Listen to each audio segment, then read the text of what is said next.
আসসালামু আলাইকুম। আজ থেকে ২ মাস আগে অনফিল্ডের পর্দায় আমরা একটা ভিডিও করেছিলাম যার থাম্বনেল এবং শিরোনামটা এরকম ছিল, রিশাদ দেশের কন্ডিশনের চাইতেও বাইরের দেশের কন্ডিশনে অনেক বেশি মাত্রায় কার্যকরী।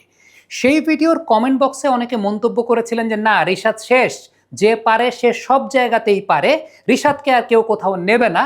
তবে দেখেন, ২ মাসের ব্যবধানে রিশাদ হোসেনকে কিন্তু সানরাইজার্স দলে নিয়েছে এসএ টি-20-র জন্য। এই ২ মাসের মধ্যে রিশাদ কিন্তু প্রিমিয়ার ডিভিশন ক্রিকেট লিগে মোহামেডানের হয়ে ম্যাচ পান নাই, কিংবা দেশের মাটিতে তার সাকসেস রেট কিন্তু এরকম ভালো ছিল না। তারপরও সাউথ আফ্রিকার কন্ডিশন বিবেচনায় রিশাদ হোসেনকে দলে তারা নিয়েছে, সানরাইজার্সের মতো দল। আরেকটা বিষয় বলি, সেটা হচ্ছে তারও ১ মাস আগে আমরা আশঙ্কা জাগিয়ে একটা ভিডিও করেছিলাম যে রিশাদ বিগ ব্যাশে যেই পারফরমেন্সটা করছেন, দেশের মাটিতে রিশাদ কি সেরকম পারফরমেন্স করতে পারবেন কিনা। সেটার ভিডিওর নিচেও অনেকে নেতিবাচক মন্তব্য করেছিলেন যে আসলে এই কন্ডিশন আবার কোনো কিছু ম্যাটার করে কিনা। ভাইয়া, করে করে দেখেই সানরাইজার্স দেশের মাটিতে রিশাদ ওইরকম up to the mark performance না করলেও তারা এসএ টি-20-র জন্য তাকে দলে নিয়েছে। এখন কেন করে সেটার বিশ্লেষণ করতে গেলে একদম রুটে যেতে হবে, এবং এটাই মূলত আমাদের বাংলাদেশ থেকে টপ লেভেলে লেগ স্পিনার উঠে না আসার পেছনের সবচাইতে বড় কারণ। এখানে বেশ কয়েকটা কারণ আছে। প্রথম যে কারণটা, আবারও বলি, রিশাদকে কিন্তু মোহামেডান এবার খেলায় নেয়, অথচ রিশাদ বিগ ব্যাশ মাতিয়ে এসেছেন।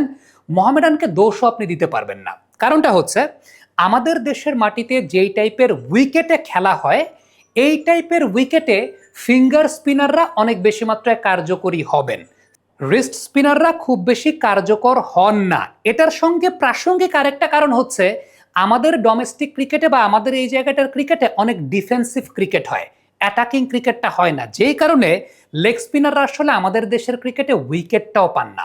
আমাদের দেশের ডোমেস্টিক উইকেট এবং আমাদের দেশের ডোমেস্টিক ক্রিকেটের প্যাটার্ন অনুযায়ী লেফট আর্ম স্পিনার বা ফিঙ্গার স্পিনারদের মতো কন্টেইনিং বোলিং করতে হয়, যেখানে আসলে উইকেট নেয়ার চাইতে ইকোনমি রেটটাই ম্যাটার করে।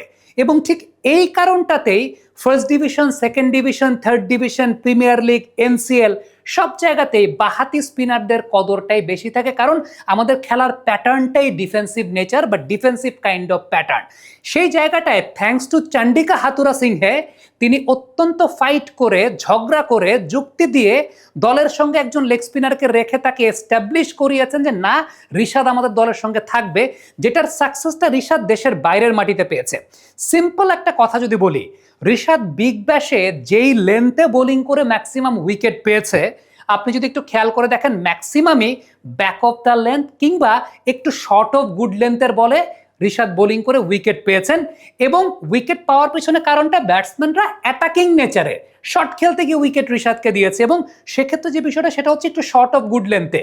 সত্যি কথা বলি, আমাদের বাংলাদেশের উইকেটে যদি এরকম শর্ট অফ গুড লেন্থে বোলিং করা হয়, ব্যাটসম্যান কি করবে জানেন? বলটা আসার পরে ব্যাটসম্যানের 1 কাপ চা খাবে, তারপরে শট খেলবে, কারণ এই পরিমাণ সময় তারা পাবে। ওই টাইপের উইকেটগুলো অস্ট্রেলিয়া, সাউথ আফ্রিকা, নিউজিল্যান্ড কিংবা আইপিএলে যে টাইপের ফ্ল্যাটার কন্ডিশনে খেলা হয়, এই টাইপের কন্ডিশনে লেগ স্পিনারদের বল, মানে রিস্ট স্পিনারদের বল ওই লেন্থে পড়লেও সেটা স্কিট করবে এবং batters will not get ample amount of time to execute their shots. উল্টো ওই টাইপের বলগুলোতে তারা শট খেলতে গেলে those are wicket taking deliveries, এবং সেই সঙ্গে ওইখানে উইকেট নেওয়াটাই আসলে ম্যাটার করে, কারণ ব্যাটসম্যানরা they are very much attacking in nature, their economy is not the most important matter. কিন্তু আমাদের দেশে কার ইকোনমি কত কম, 2.75 ইকোনমিতে কে বোলিং করলো, কে 3 ইকোনমিতে বোলিং করলো, কে 4 ইকোনমিতে বোলিং করলো, এখানে এটা ম্যাটার করে। বাট ওই সমস্ত দেশের কন্ডিশনে আপনি 7, 8, 9 ইকোনমিতে বোলিং করেন, does not matter. What matters is you are picking the most vital wickets, এবং লেগ স্পিনাররা, this is what the leg spinners do. যে কারণে আপনি আমাদের বিপিএল বলেন, আপনি আমাদের অন্যান্য জায়গা বলেন, এই জায়গাগুলো তো এরকম অ্যাটাকিং ক্রিকেট তো হয় না। ওই আর উইকেটের যে নেচার থাকে, উইকেটের নেচার অনুযায়ী যেটা হয়, ওই লেভেলের স্কিডি উইকেট আমরা প্রডিউস করতে পারি না, যে কারণে ফিঙ্গার স্পিনাররা এফেক্টিভ হন, রিস্ট স্পিনাররা এফেক্টিভ হন না। সময় কিন্তু চলে যাচ্ছে, কারেন্ট বিলটা দিও। নিও নিও তার মানে তো পরে। হাতে যখন নিও, তখন বিল পে, ফান্ড ট্রান্সফার অথবা সেভিংস সবই হবে টেনশন ফ্রি। আপনি বলেন দিও, এমটিভি বলে নিও। আপনি রশিদ খানের এক্সাম্পল দিতে পারেন। Rashid Khan different case. কেন ডিফারেন্ট কেস?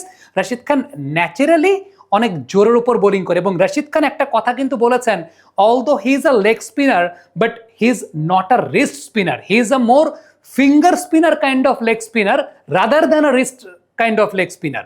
সো রশিদ খানের হিসাবটা ভিন্ন, যে পিচের জোরের সঙ্গে হিট করতে পারেন, ওই ক্যাপাবিলিটি তার মধ্যে আছে। ইভেন আমাদের দেশের কাইন্ড অফ পিচগুলোতেও রশিদ খান একটু শর্ট অফ লেন্থে বল করলেও ফিঙ্গারের জোরটা এত বেশি থাকে, দেখবেন 95-100 কাছাকাছি স্পিডে বোলিং করেন। বাট ঋষাদ যেই kind of leg spinner, Rishad কিন্তু বল টার্ন করান।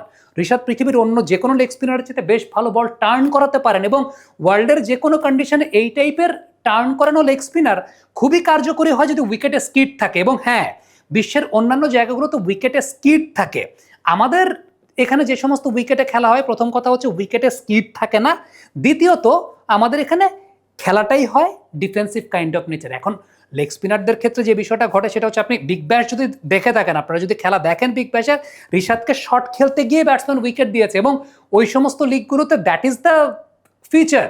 ইমরান তাহিররা যে খেলেন, ব্যাটসম্যানরা তাদেরকে শট খেলতে গিয়েই উইকেট দিয়ে আসেন। আবারও বলি, রাশিদ খানকে মানে you can not establish Rashid Khan as an example. Rashid খানকে আপনি এক্সাম্পল, তাও তো রাশিদ খান গত আইপিএল যদি চিন্তা করেন, ইচ্ছা মতো মার খেয়েছেন, তার আগের আইপিএল ইচ্ছা মতো মার খেয়েছেন। So what matter is picking up the right wicket at the right time. So এই জায়গাটাই আমাদের দেশে ঋষাদকে হয়তো বা খেলাবেই না। শুধুমাত্র ঋষাদ না, আপনি যদি আমাদের ডোমেস্টিক ক্রিকেটেও চিন্তা করেন, একটু নিচের দিকে first division, second division, third division, ওইসব জায়গায় উইকেটের প্যাটার্ন আরও খারাপ থাকে, আরও মাটি নরম থাকে। সেই জায়গাটায় কেউ লেগ স্পিনার খেলাবেই না, আর খেলাই হয় একটু ডিফেন্সিভ স্টাইলে খেলা। এখন সেই ডিফেন্সিভ স্টাইলে খেলায় ফিঙ্গার স্পিনাররা যেটা হয় যে ডট ডট ডট ডট, ওই জায়গাটায় লেগ স্পিনার যখন বল করবে, এমনি উইকেটে স্কিড নাই, মাটি নরম থাকে, একটা সিঙ্গেল নিলেও এখানে অনেক রান। আমাদের দেশের ক্রিকেটে একটা ওভারে 4-5টা সিঙ্গেল নিল অনেক রান। সো দেশের মাটিতে যখন খেলা হচ্ছে, আপনি যদি আমাকে জিজ্ঞেস করেন বাংলাদেশের মাটিতে যদি কোনো ওয়ানডে সিরিজ হয় এবং সেই জায়গাটা তানভীর নাকি ঋষাদ বা নাসুম নাকি ঋষাদ, আমি তানভীর বা নাসুমের মধ্যে কাউকে একজনকে বেছে নেব। কিন্তু এই খেলাটা যদি অস্ট্রেলিয়াতে হয়, সাউথ আফ্রিকাতে হয়, আমি চোখটা বন্ধ করে ঋষাদকে বেছে নেব। কারণটা হচ্ছে ওই টাইপের উইকেটে you need spinners like Rishad Hossain, যে আসলে রিস্ট স্পিনার, এবং ওই সমস্ত জায়গাতে অ্যাটাকিং ক্রিকেটটাই হবে। So this is the difference. এগুলো ক্রিকেটের খুব ডিকোড করা বিষয়ের জায়গা। এখন যদি ডিকোড করা বিষয়ের জায়গা না থাকতো, এসএ টি20-র মতো জায়গাতে ঋষাদকে, এখন ঋষাদের মধ্যে কি করেছেন আসলে? ঋষাদ প্রিমিয়ার লিগে তো ম্যাচই পান নাই ঠিকঠাক মতো। ঘরের মাটিতে যে সিরিজগুলো হয়েছে সেখানে ঋষাদ ঠিকঠাক মতো ছিলেনই না, তাকে ঠিকঠাক মতো সুযোগই দেওয়া হয় না, কারণ ঋষাদের কার্যকারিতাটা ঘরের মাঠে এখানে আমরা দেখতে পাচ্ছিলাম না। বাট এসএ টি20-তে ঠিকই ঋষাদকে নিয়েছে। কেন নিয়েছে? বিগ ব্যাশের পারফরমেন্স এবং ওই টাইপের উইকেটগুলোতে তারা যারা ওই সমস্ত জায়গায় টিম করেন, তারা এই সমস্ত বিষয়ে গবেষণা করেই তারা টিম করেন। So this is the thing. এটা আপনি হয়তোবা কমেন্টে এসে অনেক কিছুই লিখবেন যে পারে সে সব জায়গায় পারে না। ভাই, বিষয়টা সেরকম না। ইন্টারন্যাশনাল ক্রিকেট বা ওই লেভেলের ক্রিকেট আপনার পাড়া মহল্লার ক্রিকেট না। ওই লেভেলের ক্রিকেটে অনেক কিছুর অ্যানালিসিসের জায়গা থাকে, অনেক কিছুর ফ্যাক্টর থাকে, এবং আমাদের দেশে আসলে টপ লেভেল পর্যন্ত লেগ স্পিনার না উঠে আসার পেছনে কারণটাই হচ্ছে ডোমেস্টিক সার্কিটে লেগ স্পিনার খেলানোর জায়গা পাওয়া যায় না because of the finger spinners, এবং that is the reason because of the nature of the wickets, এবং সেই সঙ্গে the nature of the domestic cricket itself. কারণ এই জায়গাটাতে ওই শর্ট খেলা নির্ভর ওইটা সাপোর্ট করে না, আর উইকেটের জন্যই এমনি সাপোর্ট করে না। ওই টাইপের উইকেটে বলে স্কিড আছে, ওই টাইপের উইকেটে আপনি দেখবেন ব্যাটসম্যান শর্টও খেলতে যাবে, অনেক রানের খেলা হবে, লেগ স্পিনার তখন উইকেটও পাবেন। সো এইভাবেই আসলে ক্রিকেটটা চলে, যেটা আমরা আসলে বিশ্ব ক্রিকেট থেকে অনেকাংশে পিছিয়ে আছি বিকজ অফ দ্য কন্ডিশন। এখন আপনি হয়তো বা কয়েকটা সিরিজে টনি হেমিংকে দিয়ে ভালো উইকেট বানালেন ইন্টারন্যাশনাল ক্রিকেটে, কিন্তু নিচের দিকে সব জায়গায় তো টনি হেমিং আপনাকে উইকেট বানিয়ে দিচ্ছে না, বা নিচের দিকে সব জায়গায় তো ওই উইকেট আপনি পাচ্ছেন না সব স্টেডিয়ামে বা সব মাঠে। So the problem is there. That is why Rishad দেশের কন্ডিশনের চাইতে বিদেশের কন্ডিশন অনেক বেশি মাত্রায় সাকসেসফুল হন, এবং এই কারণেই তাকে এসএ টি20-র জন্য দলে নেওয়া হয়েছে। সানরাইজার্স টিম তাকে দলে নিয়েছে। কমেন্ট বক্সে আপনাদের মন্তব্য মতামত জানতে চাই, লিখে পাঠাবেন।